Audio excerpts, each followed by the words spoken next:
Right. So இங்கே அமெரிக்காவில் உள்ள ஸ்கூல் சிஸ்டம் பற்றி சொல்லணும்னா மோஸ்ட் ப்ராபப்ளி நீங்கள் இதுதான் எங்களோட அப்பார்ட்மெண்ட்டு. ஹியர் அப்பார்ட்மெண்ட்டோட கார் பார்க்கிங் லாட்டு எங்கள் வீடு இந்த அதில் தான் இருக்குது.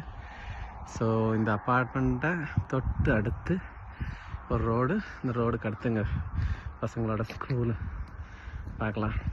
இங்கே ஸோ இது நான் காட்டுறேன் உங்களுக்கு ஸ்கூலை.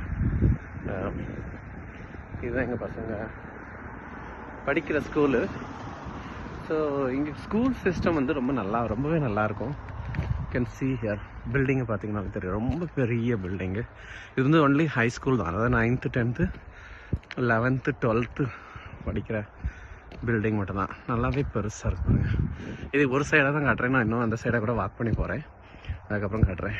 ஆக்சுவலி இந்த ஸ்கூலை பற்றிலாம் போடணும்னா ஐ கெஸ் 3-4 வீடியோ போடணும்னு நினைக்கிறேன். ஸோ இதுதான் நார்வேஜ் ஹை ஸ்கூல் அப்படின்னு சொல்லிட்டு பெரிய ஸ்கூலு. ஸோ பார்த்தீங்கன்னா இங்கே வெளிநாட்டிலேருந்து இங்கே வந்து ஸ்கூலில் ஜாயின் பண்ணுறது அந்த ரொம்ப பெரிய விஷயம் கிடையாது. லீகலாக யாரெல்லாம் வந்து இங்கே இருக்கீங்களோ உங்களுக்கு வந்து சிம்பிளாக வந்து முன்னாடி படித்த ஸ்கூலில் இருந்து ஒரு டிரான்ஸ்கிரிப்டுன்னு கேட்பாங்க. நீங்கள் ஸ்கூலில் போய் டிரான்ஸ்கிரிப்டுன்னு கேட்டிங்கனாலே வந்து கொடுத்துருவாங்க. அதை வாங்கிட்டு வந்து இங்கே கொடுக்கணும். அது போக பசங்களோட வேக்சினேஷன் சர்டிஃபிகேட்டும் கேட்பாங்க. ஸோ என்னென்ன வேக்சின்ஸ் எல்லாம் போட்டிருக்காங்க அப்படின்னு சொல்லிட்டு.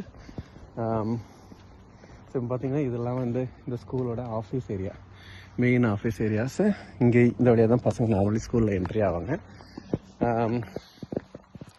ஸோ ஃபர்ஸ்ட்டு டிரான்ஸ்கிரிப்ட் கேட்பாங்க, அதுக்கப்புறம் வேக்சினேஷன் டீட்டெயில்ஸு.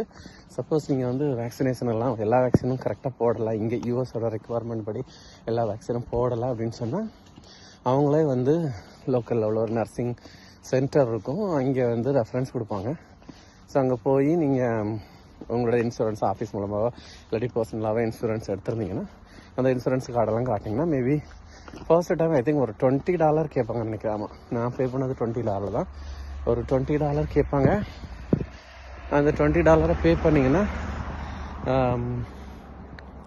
அவங்க உடனே என்னென்ன ஸ்கெடியூலில் போடணுமோ அதுக்கு ஸ்கெடியூல் மாதிரி போட்டு விடுவாங்க. ஒரு டைமில் அப்பாயின்மெண்ட் ஃபிக்ஸ் பண்ணி கொடுப்பாங்க. அந்த டைமில் போனீங்கன்னா பசங்கள்கிட்ட வந்து பசங்களுக்கு வந்து வேக்சினேஷன் போடலாம். ஸோ அது வந்து ஒரு ஃபார்மாலிட்டி. ஸோ அந்த வேக்சினேஷன் முடிஞ்சதுக்கப்புறமா அந்த வேக்சினேஷன் சர்டிஃபிகேட்டை வந்து போய் ஆஃபீஸில் உள்ள நர்ஸ், எல்லா ஸ்கூல்லையுமே ஒரு நர்ஸ் இருப்பாங்க.